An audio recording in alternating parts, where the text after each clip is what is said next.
Šviesiu maskuokliu pakoreguosime veido zonas. Kaip kaktos centriukas, šiek tiek uždėsime ant nosies centro, čia po barzda. Būtinai panaikinsime nuovargį akių kampučiuose ir po akimi.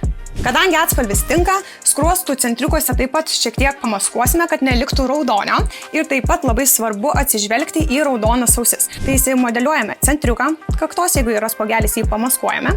Taip pat išretušuojame nosies viduriuką ir čia kažkur prieš nervių, kad nebūtų rausva. Nepamirškime gerai su šepetėliu pritapšnoti ir įkišti į poras. Taip pat, kad nebūtų nuo barzdos skutimo parausvėjimo, įvedu šiek tiek produkto ir į plaukus ir virš lūpos. Lengvai su šepetėlio kampeliu prieinu prie akies vidinio kampo, įsklaidau į voką ir prieinu kiek įmanoma arčiau apatinių blakstienų. Na ir kad ausis nebūtų raudona, taip pat lengvai prasklaidome į kremzleles, lengvai šiek tiek į vidų įeiname ir aplinkui auskarus ir jeigu perteklius lieka ar dar produkto negaila, galima aplink barzdą apeiti, kad nebūtų odos sudirgimo ir kito atspalvio. Patiko video? Komentuok noriu ir atsiųsiu aš tau pilną video, kaip pasidaryti šį įvaizdį. Naudotus produktus galite rasti elektroninėje parduotuvėje Alexa Vien LT.